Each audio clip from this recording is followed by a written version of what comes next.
Hello friends, welcome to शिक्षा garden. आज हम लोग बात करेंगे इस वीडियो में पवन के बारे में। और ये आपके सामान्य भूगोल का एक टॉपिक है। जो आपका भारतीय भूगोल का श्रृंखला चल रहा था, उस श्रृंखला में एक ब्रेक लग गया था, क्योंकि भारतीय जलवायु को पढ़ने के लिए बहुत ज़रूरी होता है कि सामान्य भूगोल का इन टॉपिकों को समझा जाए। इन टॉपिकों का मतलब, इससे पहले आप 2 टॉपिक पढ़ चुके हैं और उसके ये तीसरा आपका टॉपिक है। इसको समझने के बाद वापस से हम आप ये भारतीय जलवायु वाले टॉपिक पे ही आएंगे, ठीक है, जो कि आपको भारतीय भूगोल के श्रृंखला का वीडियो मिलेगा आगे आपको, ठीक है। तो ये इसका लास्ट वीडियो है। बाकी फिर इसमें आगे बाद में बात करेंगे। तब तक के लिए फिर से आपको भारतीय जलवायु ही शुरू करेंगे वहाँ से, ठीक है। देखिए इसमें क्या है। इसमें आपका है टॉपिक का नाम है पवन। एक तो यहाँ पे इस लिखा हुआ है, तो पवन या तो पवने कर लीजिएगा, ठीक है। और नहीं तो आपको पवन ठीक लग रहा है तो यहाँ से इस हटा दीजिएगा, ताकि प्लुरल और सिंगुलर का कॉन्सेप्ट मिलता जुलता रहे, ठीक है। अदरवाइज आप कहेंगे सिर्फ पवन लिख दिया ना, ब्रैकेट में आप विंड्स लिख दिए हैं तो ठीक नहीं है, तो चेंज कर लीजिएगा आपको दिक्कत हो तो ये हो जाएगा आपका। अब इसमें 3 शब्द हमको समझना है। पहले एक शब्द आपको समझना है वायु। क्या? वायु। एक समझना है आपको पवन, और एक समझना है संवहनीय वायु। संवहनीय वायु, ये ठीक। वायु का मतलब होता है कि gases of mixture of gases, ठीक है।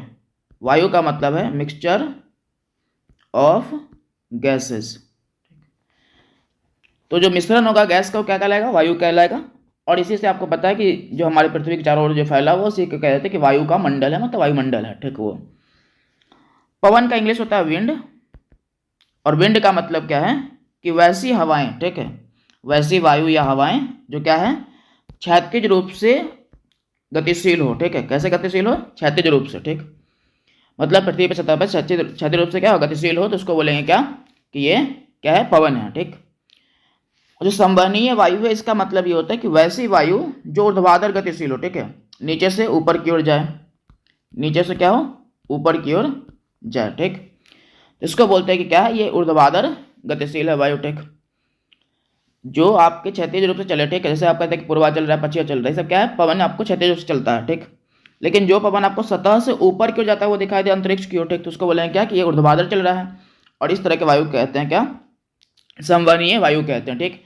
कन्वेक्शनल करंट बोलते हैं इसको, ठीक है। तो कन्वेक्शनल विंड या करंट कह सकते हैं आप इसको। ऐसे धारा के लिए आपको विंड ये तो करंट का प्रयोग करते हैं, तो कन्वेक्शनल एयर कह सकते हैं इसको, संवहनीय वायु कह सकते हैं इसको, ठीक। जो क्या होगा, ऊर्ध्वाधर रूप से ऊपर की ओर जाएगा, आपको उसको बोलते हैं। ये बात समझ गया। अब इसमें हमको टॉपिक वाला ये पढ़ना है, पवन के बारे में पढ़ना है अधिक मात्रा में। देखिए तो यहाँ पे क्या लिखा हुआ है कि क्षैतिज रूप से गतिशील हवा को क्या कहते हैं, पवन कहते हैं। और इसके 3 अलग अलग वर्गीकरण किए गए हैं। कितने वर्गीकरण हैं? 3। एक है आपका प्रचलित पवन, यहाँ पे ठीक कर लीजिएगा, यहाँ पे तो कर लीजिएगा, प्रचलित पवन, ठीक। और अस्थाई पवन। दूसरा है सामयिक पवन या मौसमी पवन। और तीसरा है आपका स्थानीय पवन, ठीक। अंतर क्या होता है, आप इसका इंग्लिश लिखना चाहें तो इंग्लिश में आप ऐसे कर सकते हैं इसको, ठीक है। यहाँ पे इसका इंग्लिश हो जाएगा आपका प्रीवेलिंग बोलते हैं इसको, ठीक है, प्रीवेलिंग विंड, या इसी को आप कह सकते हैं परमानेंट विंड, परमानेंट विंड। प्रचलित पवन या स्थायी पवन का इंग्लिश क्या है, प्रीवेलिंग, या फिर आपका परमानेंट विंड कह सकते हैं। आपका नेक्स्ट है सामयिक पवन। सामयिक पवन का मतलब है आपका इसमें क्या, सीजनल विंड बोलते हैं इसको, सीजनल विंड बोलते हैं इसको। और आपका थर्ड कौन सा है, तो ये हो जाएगा आपका स्थानीय पवन, इसको लोकल विंड बोलते हैं। क्या? Local wind. अब इन तीनों में मतलब अंतर ये है कि प्रचलित पवन जो भी है, ठीक है, वो वर्ष भर, या स्थायी पवन जिसको कहते हैं, वो वर्ष भर किसी क्षेत्र विशेष में चलता रहता है, ठीक है। उसका ये सब कुछ फिक्स रहता है पहले से ही, और वो वर्ष भर चलेगा, मतलब जिस भी मौसम में चलेगा वो चलता रहेगा, उसी जगह पर चलेगा, उस तरीके से चलेगा जैसे पहले चलता हुआ आया था, और आगे भी उसी तरीके से चलेगा, ठीक है। तो जो पवन वर्ष भर और उसी तरीके से जैसे पहले चला था, उसी क्षेत्र में जैसे पहले जहाँ पे चलता था पहले, तो उसको बोलते हैं कि अस्थायी पवन है, मतलब उन्हीं क्षेत्रों में हमेशा चलता है, ठीक। सामयिक पवन का मतलब होता है कि जिसका, सामयिक पवन है, मौसमी पवन का मतलब यह है कि जिसका जो परिवर्तन हो, दिशा का परिवर्तन हो, वो किसके हो, समय के हिसाब से, मौसम के हिसाब से, ठीक। तो उसको बोलते हैं कि सामयिक पवन है वो। और स्थानीय पवन का मतलब ये होता है कि वैसी हवाएं या वैसी पवन, ठीक है, जो क्या हो, किसी क्षेत्र विशेष में ही चलती हो, उसके अलावा कहीं पर नहीं चलती हो, ठीक है। जैसे भारत के उत्तरी भारतीय क्षेत्रों में आपको देखेंगे तो ये उत्तर प्रदेश से आपको पश्चिम बंगाल बिहार वाले क्षेत्रों में क्या होता है कि आप देखने को मिलता है कि लू चल रहा है, ठीक है। लो चल रहा है। अब लो क्या है, तो ये अपने आप में एक स्थानीय पवन है जो कि उस क्षेत्र विशेष में चलता है। अब इसके लिए आप ये नहीं कहें कि हाँ ये लो अमेरिका में चल रहा है, ठीक, वहाँ के स्थानीय पवन का अलग नाम है अपने, ठीक। तो वैसी हवाएं जो किसी क्षेत्र विशेष में एक मौसम में चलता हो तो उसको बोलते हैं कि वहाँ के स्थानीय हवाएं हैं वो, ठीक, स्थानीय पवन है। अब इसके कुछ वर्गीकरण भी आप इंग्लिश याद रख लीजिएगा। प्रचलित पवन को प्रीवेलिंग विंड कहते हैं, परमानेंट विंड कहते हैं, ठीक है। सामयिक सीजनल विंड कहते हैं और स्थानीय को लोकल विंड कहते हैं। याद रखने का सेंस ये है कि जिसको जरूरत हो उसके लिए, ठीक, इसको मिटाएंगे अभी हम। अब नीचे में लिखा हुआ है प्रचलित पवन के टाइप, कितने टाइप होते हैं, ठीक। तो इसके आप एक टाइप है उसका नाम है व्यापारिक पवन, एक का नाम है पछुआ पवन और एक का नाम है ध्रुवीय पवन, ठीक। एक का नाम ये व्यापारिक, पछुआ और ध्रुवीय। इसका इंग्लिश हम आगे देख लेंगे जब वहाँ पे हेडिंग करेंगे तब, ठीक है, यहाँ पे लिखने में दिक्कत होगा। और सामयिक पवन के 3 टाइप है आपका, मानसूनी पवन, स्थलीय हुआ, ये समुद्री समीर हो जाएगा यहाँ पे, ठीक है। इसको अलग लिख दिया गया, इसको एक साथ पढ़िएगा इसको, ठीक। स्थलीय हुआ समुद्री समीर और यहाँ पे है पर्वतीय हुआ घाटी समीर, ठीक। तो इस तरीके का आपको 3 टाइप मिल जाता है, मानसूनी पवन, स्थलीय और समुद्री समीर, पर्वतीय और घाटी समीर या पर्वतीय और घाटी पवन कह सकते हैं आप इसको, ठीक। वो स्थानीय पवन का कोई टाइप नहीं होता, ठीक है। स्थानीय पवन का कोई टाइप नहीं है। स्थानीय पवन जिस क्षेत्र विशेष में चलेगा वहाँ के क्षेत्रों के लोगों के द्वारा जो नाम दिया गया है उसी नाम के आधार पर उसको पढ़ना होता है कि कौन सी हवाएं कहाँ चलती है उसके बारे में, ठीक। जैसे अभी आप आग की जो घटना देखे होंगे पूरा, ठीक है, जो अमेरिका में, और उस घटना के लिए एक हवा को जिम्मेदार माना जा रहा है, उसको बोलते हैं संता आना, ठीक है। संता आना हवा, ये एक प्रकार के गर्म वायु है, ठीक है। क्या है, गर्म वायु है, गर्म पवन है बेसिकली, पवन कहना ठीक रहे, गर्म पवन है जो उन क्षेत्रों में चलती है, कहाँ पे, कैलिफोर्निया में, ठीक है। अमेरिका का एक जगह आपको कैलिफोर्निया के क्षेत्रों में ये हवाएं चलता है, ठीक। अब वहाँ की वो स्थानीय हवाएं हैं, ठीक। इसके बारे में स्थानीय पवन में बात करेंगे तो ये याद रखिएगा क्योंकि अगले आने वाले समय में ही संता आना जो है बेसिकली टॉपिक आपको बहुत इंपॉर्टेंट देखने को मिलेगा, तो याद रखिएगा इसको, ठीक। एक बार मैप बना के आपको दिखा देते हूँ कि किन क्षेत्रों में चलता है। यदि आप इसको देखें कि ये अमेरिका है आपका, ठीक है,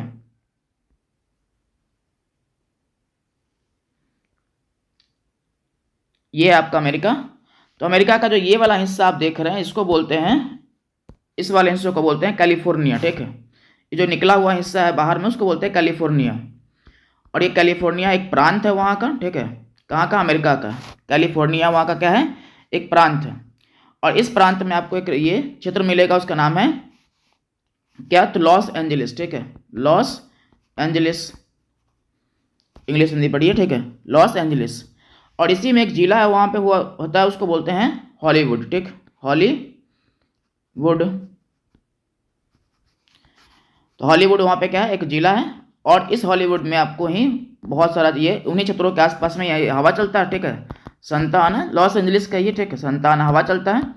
और चूंकि ये इन क्षेत्रों में आग लगा है, हॉलीवुड वाले एरिया में आग लगा था, तो इस हवा का एक प्रभाव माना जाता है कि इस हवा के कारण से क्या हुआ है कि ये आग देखने को मिला है, संता आना, ठीक। तो याद कर लीजिए, अगले समय आने वाले समय में जो भी एग्जाम होगा उसमें करंट अफेयर के रूप में ही पूछ सकता है आपसे, ठीक है। तो ये अमेरिका, उत्तरी अमेरिका में कैलिफोर्निया प्रांतों में चलता है। आपसे कैलिफोर्निया अगर उतना रीजनल ना पूछे पर उत्तरी अमेरिका याद रखिएगा, उन क्षेत्रों में चलने वाली क्या है, स्थानीय हवाएं हैं, ठीक। अब देखते हैं वापस से जो हमको पढ़ना है उसमें प्रचलित पवन और सामयिक पवन के बारे में, उसमें आते हैं, ठीक। चलिए आगे टॉपिक देखते हैं। उससे पहले ये लिखा हुआ कि पवन की जो उत्पत्ति होता है या पवन का जो दिशा बदलता है वो किसके क्या क्या कारण हो सकते हैं, ठीक है। पवन की उत्पत्ति के संबंध में या दिशा बदलने के संदर्भ में क्या क्या कारक हो सकता है उसके बारे में यहाँ पे आपको लिखा हुआ था। देखिए क्या है, पहला टॉपिक है आपका दाब प्रवणता, प्रेशर ग्रेडियंट बोलते हैं इसको, ठीक। क्या बोलते हैं, प्रेशर ग्रेडियंट। इसमें क्या कहता है कि वायुमंडलीय दाब विभिन्नता एक बल उत्पन्न करता है, उसे दाब प्रवणता कहते हैं, ठीक है। और ये मतलब क्या है कि जैसे मान लीजिए किसी एक जगह पे क्या है, इतना आपका मिलीबार ये था, ये क्या है, वायु है, ठीक है, और किसी जगह पे क्या है 980 मिलीबार है। अब इस जगह की तुलना में यहाँ पे क्या है, हाई प्रेशर, और यहाँ पे क्या है, लो प्रेशर। इस जगह को मान लीजिए कि हम ए मान लेते हैं, इसको बी मान लेते हैं, ठीक। अब देखिए यहाँ पे क्या है, ए वाले जगह पे क्या है तो 113 मिलीबार होता है, ठीक। और यहाँ पे क्या है तो यहाँ पे आपका 980 मिलीबार है, ठीक। अब जब इतना यहाँ पे मिलीबार कर लीजिएगा, बी कर लीजिएगा, ठीक, 980 मिलीबार है। अब इन दोनों में आपको अंतर दिख रहा होगा, ठीक, क्या दिख रहा होगा, अंतर दिख रहा होगा। यहाँ पे ये बल आप मिलीबार वगैरह पहले पढ़े होइएगा, ठीक है, कि वो कितना मिलीबार के बराबर होता है, तो 113.2 होता है, ठीक। तो यहाँ पे शॉर्ट में 113 लिखा हुआ है, तो याद रखिएगा। अब इसके कारण से क्या हो रहा है कि दाब प्रवणता उत्पन्न होगा, ठीक। ये कुछ ऐसा मामला है कि मान लीजिए कि इसके पास 1013 रुपये है, इसके पास 980 रुपये है, ठीक। और इसको लग रहा है कि इस व्यक्ति को जरूरत है, इसको दे देते हैं, ठीक है, बैलेंस करने के लिए। तो अंदर क्या है, इधर से इधर पैसा इधर के उधर आएगा, ठीक है। उस तरीके से वहाँ पे क्या है, हवा, ये जो हवा है वो इधर की ओर आ रहा होता है, ठीक है। तो ये हवा के लिए क्या होगा, ढाल हो गया। तो दाब प्रवणता में आपको ढाल देखने को मिलता है वायु का, ठीक है। दाब प्रवणता का मतलब क्या कि एक ही जगह पर मंडलीय दाब भिन्नता एक बल उत्पन्न करता है, उसे क्या कहते हैं, दाब प्रवणता कहते हैं। तो अलग अलग जगह पे ये क्या होता है, अलग अलग हवा होने के कारण से क्या होता है, एक बल उत्पन्न हो जाता है, ठीक है। सामान्यतः कि मतलब किसी जगह पे हाई प्रेशर है, किसी जगह पे लो प्रेशर है, तो हमारे हवा क्या करेगा, इधर से इधर की ओर आने की कोशिश करेगा, नीचे की ओर आने की कोशिश करेगा, ठीक। नेक्स्ट पॉइंट है आपका दाब परिवर्तन की दर दाब प्रवणता कहलाता है। यहाँ पे ये भी लिखा हुआ है आपका, ठीक है, कि दाब परिवर्तन की दर क्या है, दाब प्रवणता कहलाता है। परिवर्तन की दर का मतलब क्या, किसी क्षेत्र में कितनी, ये कुछ भी मिलीबार हो, मान लीजिए किसी क्षेत्र में 1 मिलीबार है, ठीक है, 900 मिलीबार है, किसी में 1000 है, किसी में 1100 हो जाएगा, ठीक, इस तरीके से। तो इस मिलीबार के अंतर हो रहा है, क्या कहलाएगा, दाब प्रवणता कहलाएगा, ठीक। दाब प्रवणता जितना अधिक होगा, पवनों की गति क्या होगी, उतनी ही अधिक होगी। इसमें उच्च वायु दाब या हाई प्रेशर से निम्न वायु दाब की ओर क्या चलती है, हवाएं चलती हैं, ठीक है। अधिक दाब प्रवणता पास स्थित समदाब रेखाओं तथा कम दाब प्रवणता दूर दूर स्थित समदाब रेखाओं द्वारा प्रदर्शित होता है, ठीक। इसका मतलब समझिएगा, नीचे का डायग्राम समझते हैं हम लोग, ठीक है। तो यहाँ पे नीचे डायग्राम बनाया है, वो देखिए क्या है। ये जो डायग्राम है इसमें क्या कह रहा है कि जो यहाँ पे केंद्र में क्या है, 900 मिलीबार है, वो इधर 1100, ठीक है, इधर में क्या हो जाएगा 1000, सॉरी 1100, 1300 और इस तरीके से 1400 मिलीबार का आपको ये क्या दिखना है, दाब मिल रहा है, ठीक है। मतलब जगह जगह पे बदल रहा है। अब इसी को हम ऐसे अरेंज किए हैं, ठीक, कैसे किए, ऐसे अरेंज कर लिए। एक आपका 900 मिलीबार का एरिया हो जाएगा कोई, ठीक, एक 1000 मिलीबार का एरिया है, ठीक, ये आपका यहाँ पे 1100 मिलीबार का एरिया है, ये 1200 मिलीबार का एरिया है, ठीक, और यहाँ पे 1300 मिलीबार का एरिया है, और यहाँ पे 1400 मिलीबार का एरिया है, ठीक। अब आपको दिख रहा होगा कि जितना दाब, ये जो समदाब रेखा है, समदाब रेखा का मतलब पहले पढ़ चुके हैं, ठीक है, वैसी रेखाएं जो पृथ्वी पर उपस्थित समान वायु दाब वाले क्षेत्रों को क्या कहते हैं, मिलाती है, ठीक है। वैसी रेखाएं जो पृथ्वी पर उपस्थित समान वायु दाब वाले क्षेत्रों को मिलाती है, इसको कहते हैं समदाब रेखा, ठीक। तो हम ये कह रहे थे कि 1400 मिलीबार का कोई क्षेत्र होगा, ठीक, ये 1300 का होगा। और इस तरीके से समदाब रेखा जितना नजदीक होगा, ठीक, उसमें क्या होगा आपको देखने को मिलेगा। तो यहाँ पर देखने को मिलेगा, यहाँ पे अंतर कितना है, 500 मिलीबार का अंतर है, ठीक, और यहाँ पे कितना है, 300 मिलीबार का अंतर है। इसको आप ऐसे भी समझिए, ठीक है। जैसे मान लीजिए कि सेम चीज़ हम लेते हैं, यहाँ पे इसी चीज़ को लेते हैं, इसी चीज़ को इधर लिख रहे हैं, ठीक। यहाँ पे इतना नज़दीक लिखा हुआ, ठीक, हम थोड़ा दूर करके लिखते हैं। 1400 ये हो जाएगा आपका 1400, ठीक। उसके बाद ये हो जाएगा आपका 1300, ये हो जाएगा आपका 1200, ये हो जाएगा आपका 1100, ये हो जाएगा आपका 1000, हम इतना ही ले लेते हैं, ठीक है, 1000, ठीक। अब देखिए कि इतना दूर है तो इसमें कितना का अंतर आ रहा है आपको, 1400 1000 में 400 मिलीबार का अंतर आ रहा है, ठीक, 400 मिलीबार का अंतर आ रहा है। और यहाँ पे इतना ही नज़दीक में कितना का अंतर आ रहा है, तो 500 मिलीबार का अंतर आ रहा है, ठीक। तो इसलिए कह रहा है कि यदि ये रेखा, मान लीजिए कि समदाब रेखाएं जो है, यदि यहाँ ना होके कहाँ होता, ये जो रेखाएं है आपका, तो यहाँ ना होके यहाँ होता, ठीक, फिर ये वाला यहाँ ना होके यहाँ होता, और जितना पास रहता उतना ही दूर में क्या होता, आपको दाब प्रवणता अधिक देखने को मिलता, ठीक है। अब यहाँ दूरी तो बढ़ गया पर दाब प्रवणता क्या है, कम ही हो रहा है, ठीक है। यहाँ पे दूरी कम है पर क्या दाब प्रवणता अधिक है, क्योंकि यहाँ पे समदाब रेखाएं क्या है, पास है, और यहाँ पे क्या है, दूर है, ठीक, यही कह रहा था। तो वापस पढ़िएगा, उसको देखिएगा। अधिक दाब प्रवणता पास स्थित समदाब रेखाओं तथा कम दाब प्रवणता दूर स्थित समदाब रेखाओं द्वारा प्रदर्शित होता है, ठीक। अगला हो जाएगा आपका, नीचे में लिखा समदाब रेखा वैसी रेखा जो समान दाब वाले क्षेत्रों को मिलाती है, यहाँ पे लिखा ही हुआ, ठीक है। अब ये जो है आपका, इसको बैरोमेट्रिक ढाल भी कहते हैं, किसको, इसको, ये जो आपका दाब प्रवणता उसको बैरोमेट्रिक ढाल कहते हैं, क्योंकि जो अब ये बैरोमीटर से मापते हैं किसको, वायु दाब को मापने का काम करते हैं, ठीक है। तो इस कारण से क्या दाब को मापने का काम बैरोमीटर से करते हैं, ठीक है। तो उससे क्या देते हैं कि बैरोमेट्रिक ढाल है, मतलब दो जगह पे के बीच में क्या है, दाब प्रवणता देखने को मिल रहा है। एक जगह पे कोई और मिलीबार का आपको वायु दाब है, ठीक, और किसी और जगह पे कोई और मिलीबार का वायु दाब है। तो इन दोनों के बीच में क्या है, एक ढाल उत्पन्न हो रहा है, ठीक है, कम और ज़्यादा होने के कारण से उसको बोलते हैं बैरोमेट्रिक ढाल कह देते हैं उसको, ठीक। अगला एक आपका जो बल है जो प्रभावित करता है पवनों की दिशाओं को, उसमें आपका है कोरियोलिस बल, ठीक है, कोरियोलिस बल। ध्यान रखिएगा, इसमें स्पेलिंग में आपको कहीं कहीं पर अलग अलग तरीके से लिखा रहता है, कहीं पे को लिख देगा, ठीक है, कोरियोलिस कर देगा, ठीक है। तो इस तरीके से पर ठीक लिखा हो, उसमें कोई दिक्कत नहीं, ठीक। अब ये जो कोरियोलिस बल है, ये पहली बार 1844 में एक व्यक्ति हैं जी कोरियोलिस, इनके द्वारा दिया गया है, ठीक है। तो कोरियोलिस बल को पहली बार जी कॉरियोलिस के द्वारा दिया गया था।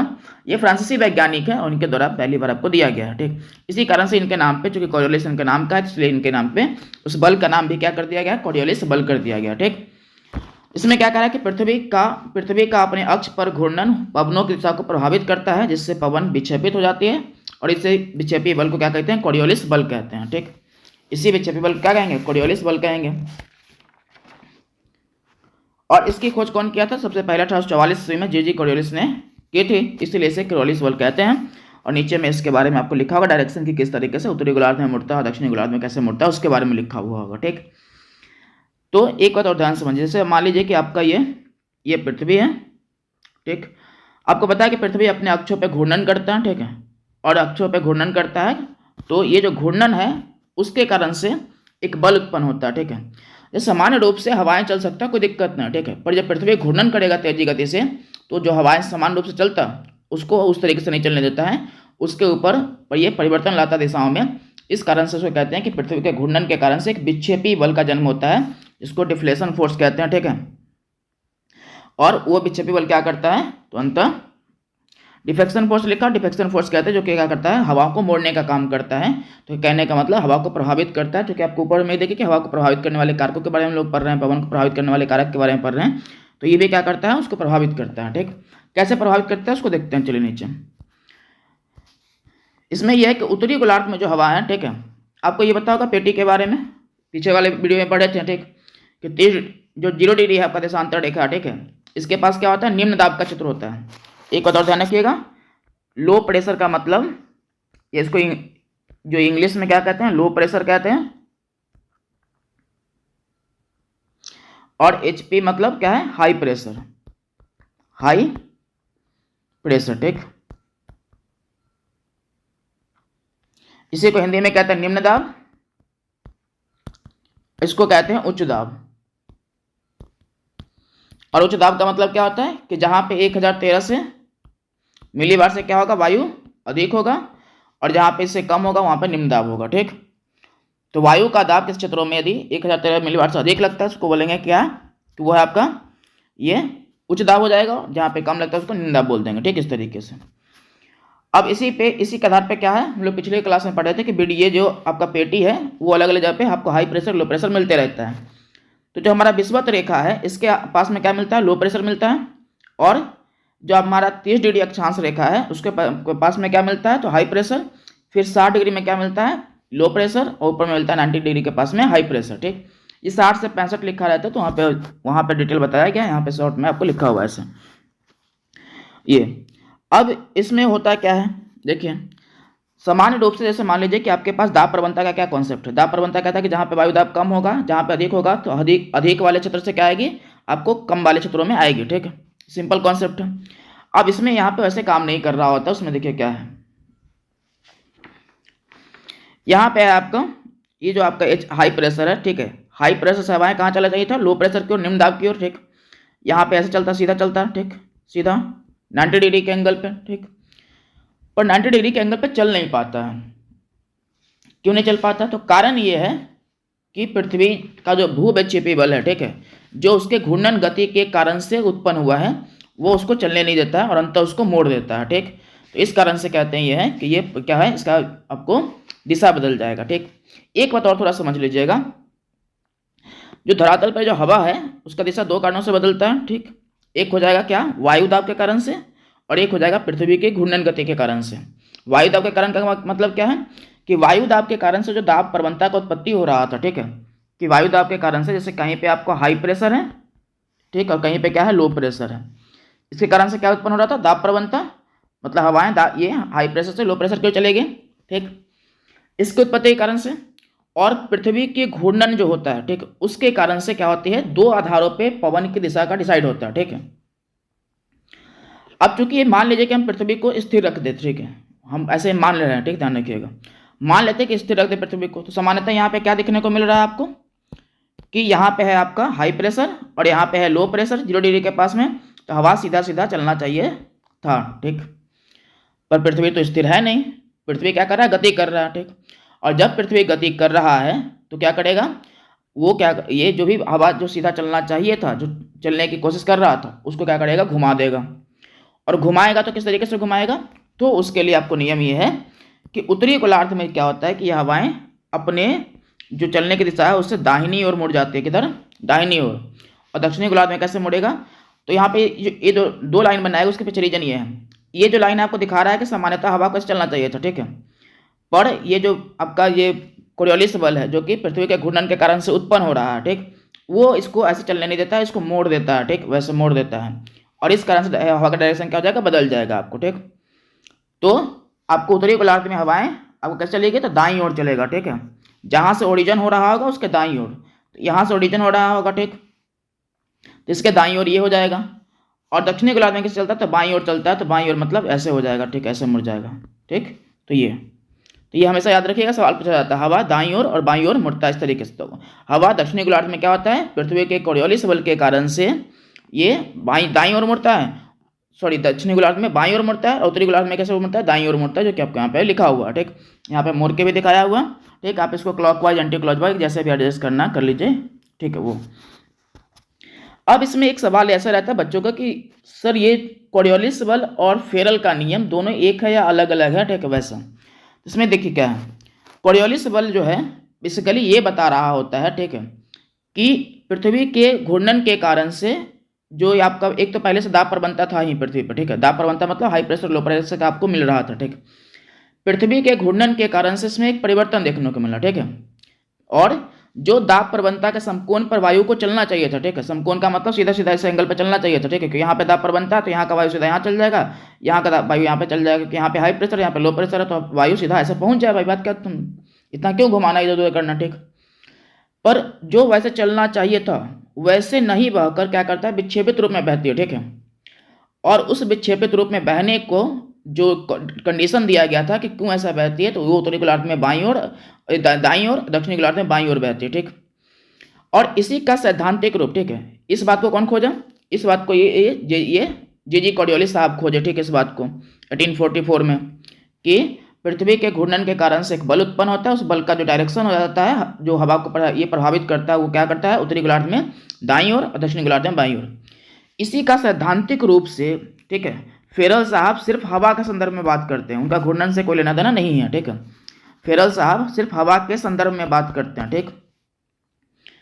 और उनका जो आपका है उसमें यह है कि जो ये जब कोरियोलिस बल चलेगा तो हवा विक्षेपित हो जाएगा, तो उस विक्षेपित होने का कॉन्सेप्ट क्या है, तो उनका कोरियोलिस बल के बाद का शुरू होता है मामला, ठीक है, उनका मामला शुरू होता है सिर्फ हवा के संदर्भ में, ठीक। पर जो जे कोरियोलिस है उनका मामला शुरू होता है कहाँ से, तो ये पृथ्वी के घूर्णन के कारण से उत्पन्न बल और बल का क्या प्रभाव पड़ेगा उससे, ठीक है। वो तो इनका कहना क्या है फेरल का, उसको भी समझ लीजिए यहाँ पर, ठीक है।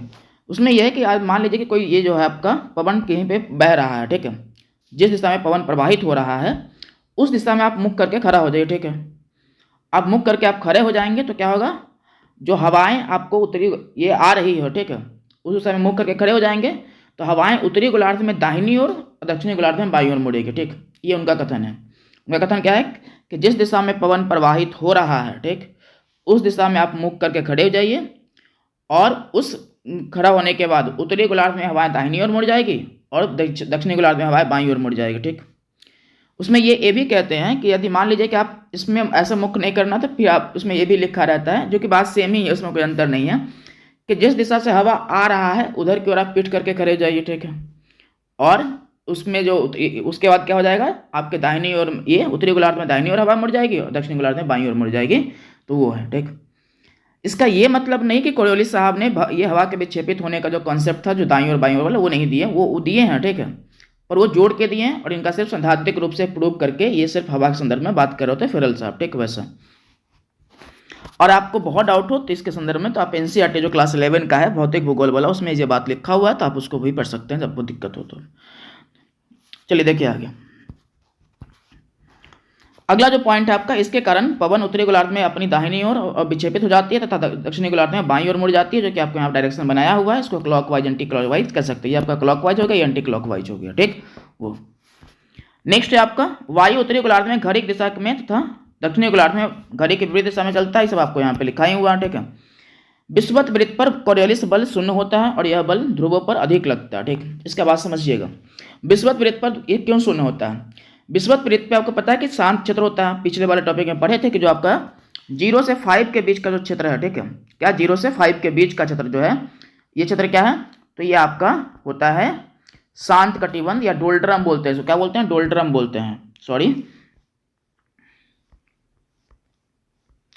इस वाले रीजन को क्या कहते हैं? डोल्ड्रम कहते हैं, डोल्ड्रम। ये पढ़े थे पहले। अब जो डोल्ड्रम है, चूंकि यहाँ पे हवाएं आएंगे, ठीक है, और अचानक से गर्म होगी, ऊपर चली जाएगी, तो यहाँ पे नीचे हवा कुछ बचा नहीं, और विक्षेपी बल के काम करने के लिए बहुत जरूरी है कि वहाँ पे कोई हवा हो, ठीक है, तभी तो विक्षेपी बल का पता चलेगा आपको, कोरियोलिस बल का पता चलेगा। ठीक, क्योंकि वहाँ पे कोई हवा ही नहीं, उस पर कोई प्रभाव ही नहीं दिख रहा, तो अंत कहते हैं कि वहाँ पे क्या है? शून्य है। ठीक है, वहाँ पे क्या है? कोरियोलिस बल शून्य होता है। ध्रुवों पे क्या होता है कि अभी केंद्रीय बल काम कर रहा होता है, तो वहाँ पे हवाएं आकर्षित होती रहती है, तो उसमें जब घूर्णन होता है तो अंत वहाँ पे बहुत आपको अधिक मात्रा में देखने को मिलता है बल का प्रभाव। ठीक, तो ये क्या होता है? ध्रुवों पर अधिक होता है।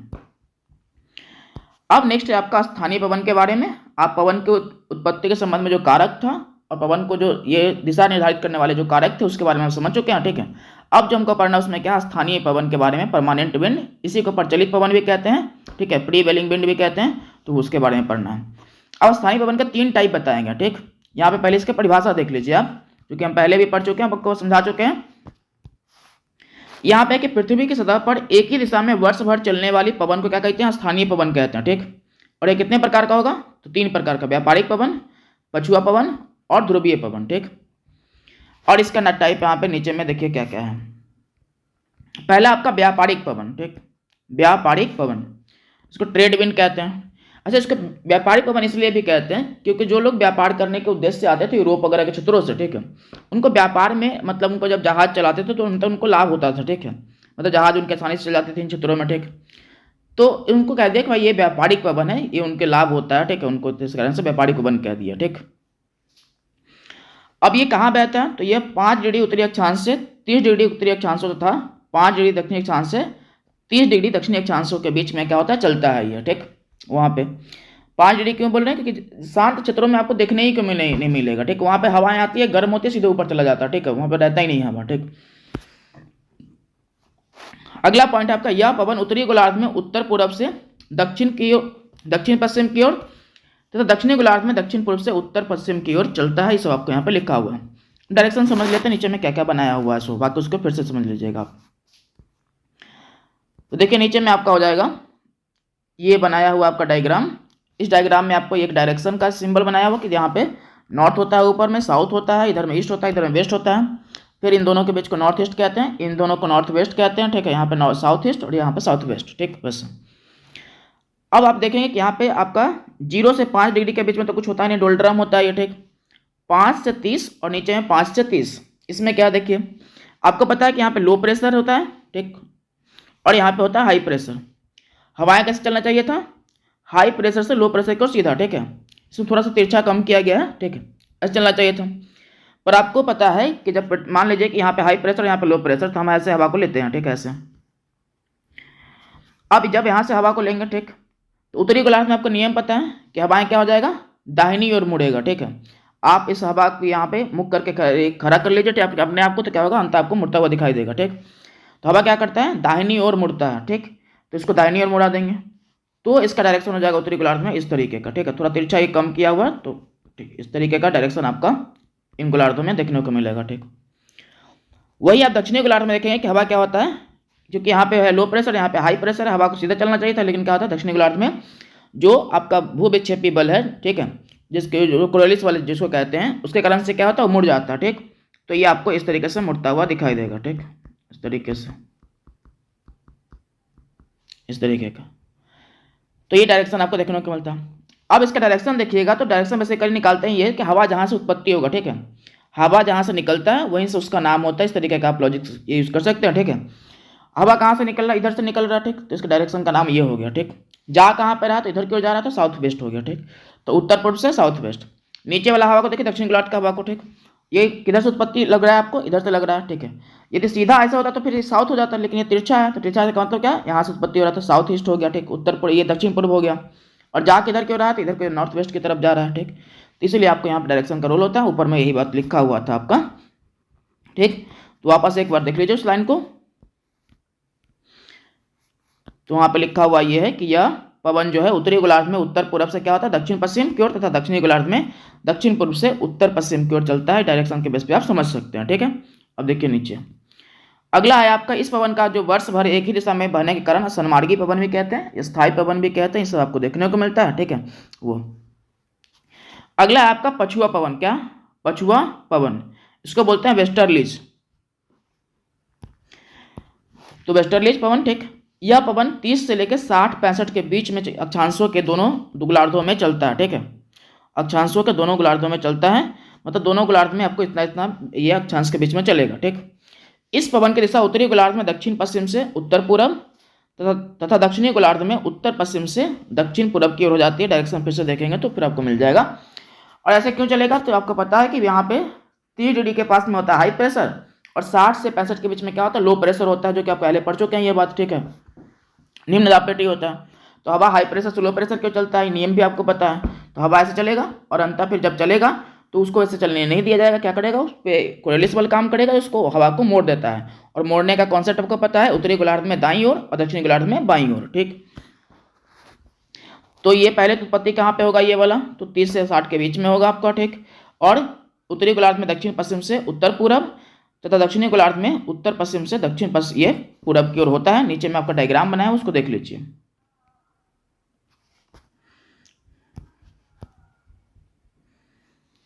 यहाँ पे डायग्राम आपका बनाया हुआ है, इधर से हवाएं चल रहा है आपका। ठीक, इसको आप खुद भी बनाएंगे तो आपको देखने को मिले, इधर से हवा चल रहा है इधर से। ठीक, और इधर से हवा चल रहा है। तो यदि आप इसको गोला बना लीजिए, मान लीजिए गोला आपका। ठीक है, ये 0 डिग्री, यहाँ पे 60 और 30, 60 ये 30 हो जाएगा, ये 60 हो जाएगा। ठीक, यहाँ पे होता है 60 के पास में क्या होता है? लो प्रेशर होता है। ठीक, तो यहाँ पे है लो प्रेशर आपका, और यहाँ पे है आपका लो प्रेशर। यहाँ पे लो प्रेशर। ठीक, हवा को चलना चाहिए था ऐसे, पर उत्तरी गोलार्ध में कैसे चलेगा? दाहिनी ओर। ठीक, ऐसे। और इसका डायरेक्शन देखेंगे तो किसके मिल रहा है? तो इससे मिला साउथ वेस्ट से नॉर्थ ईस्ट की तरफ। ठीक, और दक्षिणी गोलार्ध में चलाइए, चलना चाहिए कैसे? ऐसे। ठीक, तो दक्षिणी गोलार्ध में क्या चलता है? बाईं ओर चलता है, तो फिर ऐसे हो जाएगा। और इसका डायरेक्शन कैसे है आपका? एक मिनट, दाहिनी ओर बाईं ओर।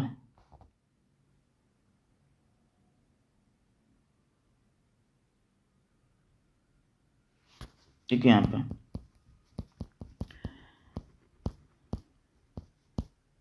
यहाँ पे लिखा हुआ आपका 30 डिग्री। ठीक है, और यहाँ पर जाएगा आपका 60। ठीक, 30 से 60 में यहाँ पे हाई प्रेशर, तो यहाँ पे लो प्रेशर की हवा चलेगा ऐसे। पर दक्षिणी गोलार्ध में ये मुड़ता है किसकी तरफ? तो ये मुड़ता है बाईं ओर, तो मतलब इधर की ओर मुड़ेगा। ठीक है, किधर मुड़ेगा? तो आपका मुड़ जाएगा इधर की ओर। ठीक है, ऐसे। ठीक, क्योंकि आप इसको ऐसे करेंगे तो आपका बाईं ओर इधर ही होगा, तो इधर की ओर मुड़ेगा। ठीक, तो इधर की ओर मुड़ेगा तो इसका डायरेक्शन क्या हो जाएगा?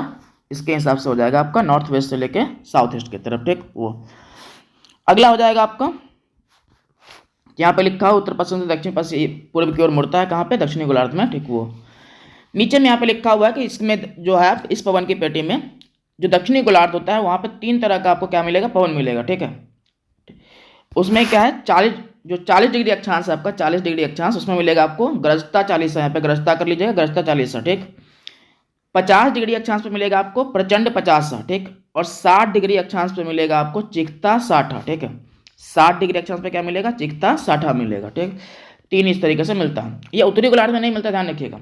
दक्षिणी गोलार्धों के मतलब आपका 40 डिग्री अक्षांश पे, ठीक है, मिलेगा गरजता 40, 50 डिग्री अक्षांश पे मिलेगा आपको गरजता 50, सॉरी प्रचंड 50, और 60 डिग्री पे मिलेगा चिकता 60। तो ये दक्षिणी गोलार्ध में मिलता है। होता यह है कि उत्तरी और दक्षिणी गोलार्धों का आप कॉन्सेप्ट अंतर समझेंगे तो उसमें यह है कि उत्तरी गोलार्ध में क्या है आपका, ये अधिक मात्रा में जल और स्थल का विस्तार तो रहता है। स्थल अधिक मात्रा में विस्तार है, जल कम है। ठीक है, तो आपको टेम्परेचर डिफरेंस हमेशा देखने को मिल जाएगा। और जब वायु चलेगा तो उसमें स्पीड से नहीं चल पाएगा, क्योंकि स्थल का अलग टेम्परेचर है, वहाँ पर तापमान अलग है। ठीक है, समुद्र तल का अलग होता है उस तरीके से। लेकिन दक्षिणी गोलार्ध में बहुत लंबे क्षेत्रों में आपको क्या है? समुद्र का ही विस्तार है। ठीक है, तो वहाँ पे क्या होता है? पवन का अपना एक स्पीड हो पाता है, क्योंकि एक तरह का क्या है वहाँ पे आपको तापमान वगैरह मिल जा रहा है। ठीक, इस कारण से इन क्षेत्रों में आपको अधिक मात्रा में स्पीड चलता होगा। तो उसी को अलग अलग अक्षांशों के आधार पे नाम दे दिया गया है अलग अलग, ठीक। वो नेक्स्ट है आपका, नीचे में लिखा पछुआ पवन को दक्षिणी गोलार्ध में 40 डिग्री दक्षिणी अक्षांश पर इसे ग्रजता 40, 50 डिग्री अक्षांश पर प्रचंड 50 और 60 डिग्री अक्षांश पर इसको चिक्ता 60 कहते हैं, ठीक। ये लिखा हुआ आपका।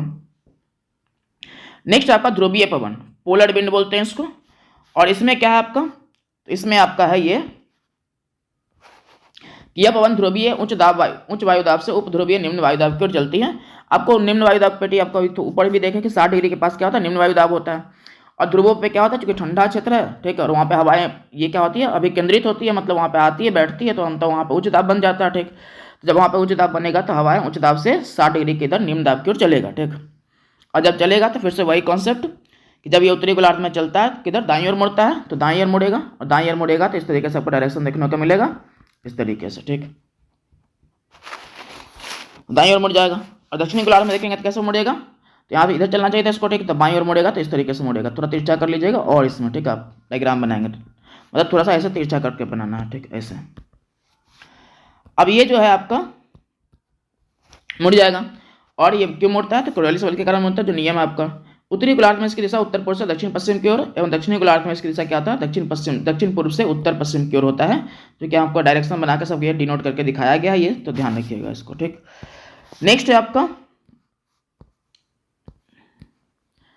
यहाँ पे पूरा एक साथ बना दिया गया है, ठीक है। ध्रुवीय पवन है, पछुआ पवन है, व्यापारिक पवन है, तीनों को एक साथ बना दिया गया। तो देख लीजिए इसमें क्या है, तो यहाँ पे आपको ये पूरा एक साथ व्यापारिक पवन हो गया, ये हो गया पछुआ पवन और ये हो गया ध्रुवीय पवन, सबको एक साथ बना के आपको दिखा दिया गया है, नॉर्थ साउथ का लिखा हुआ है, ठीक। इसको समझ लीजिएगा, ऊपर सब समझ ही चुके हैं। तो इस वीडियो में इतना ही रहने देते हैं, सेकेंड पार्ट में आपको हम बाकी जो मौसमी पवन वगैरह उसके बारे में बात कर लेंगे, ठीक। तो आज के लिए इतना ही, देखने के लिए आपका धन्यवाद, मिलते हैं अगले किसी वीडियो में, बाय।